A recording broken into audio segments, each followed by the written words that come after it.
అందరికీ hi, welcome to my YouTube channel ఏవి cooking world. For నా వేలో రెసిపీ ఈరోజు మిగిలిపోయిన అన్నంతో మరొక రెసిపీని అయితే తీసుకొచ్చేసాను మీ ముందుకి. చాలా అంటే చాలా టేస్టీగా ఉంటుంది ఈవినింగ్ స్నాక్గా అయితే. సో ఒకసారి అయితే ఫుల్ వీడియోని చూడండి, స్కిప్ చేయకండి, చిన్న చిన్న టిప్స్ మిస్ అవుతారు. ఈ రెసిపీని ఒక్కసారి చిన్నపిల్లలకు చేసి పెట్టారంటే ఇంకా అసలు మర్చిపోరు. రెగ్యులర్గా చేసే స్నాక్స్ కంటే ఇది ఒకసారి చేసి పెట్టండి, మీకే తెలుస్తుంది దీని టేస్ట్ ఏందనేది.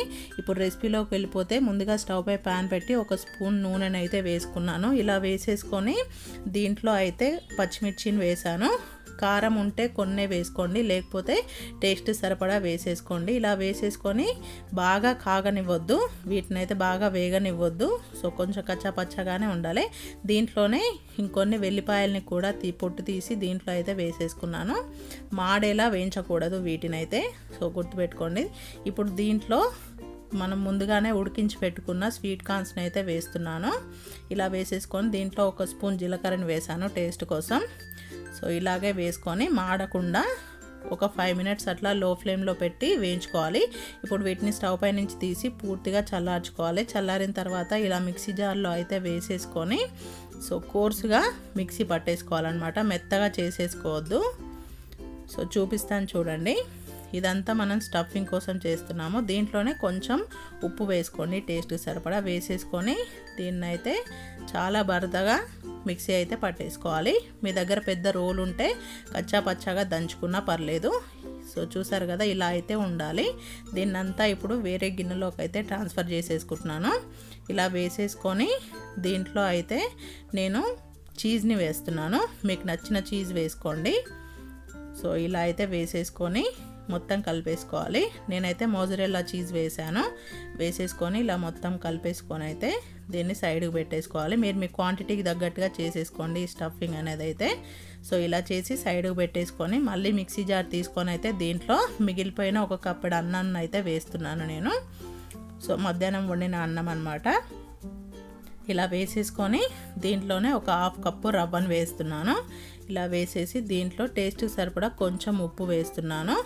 సో ట్రై చేయండి వాటర్ వేసుకోకుండానే మిక్సీ పట్టడానికి, కొంచెం టైం ఎక్కువగా పడుతుంది. కానీ రెసిపీ పర్ఫెక్ట్గా రావాలంటే దీంట్లో వాటర్ అయితే వేసుకోవద్దు. ఇలా మిక్సీ పట్టి తీసి ఒక గిన్నెలోకి వేసుకొని చేతికి కొంచెం నూనె రుద్దుకొని అయితే ఇంత ముద్దనైతే తీసేసుకొని చూపిస్తున్న విధంగా అయితే చేసేసుకోండి. ఇలా అప్పలా ప్రెస్ చేసేసుకోవాలి చేతిలో.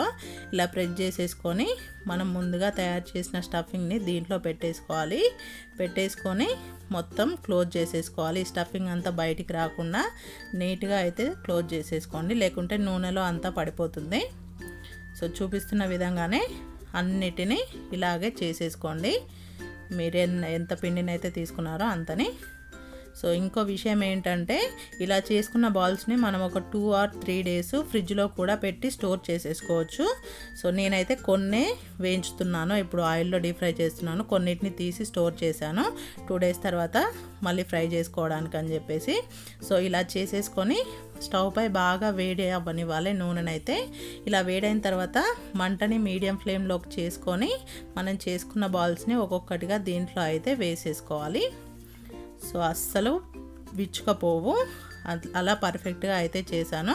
వీడియో అర్థం కాకుంటే 1-2 సార్లు చూడండి. సో సగమే చూసి ట్రై చేసి పోయిందని చెప్పి అయితే కామెంట్ చేయొద్దు ప్లీజ్.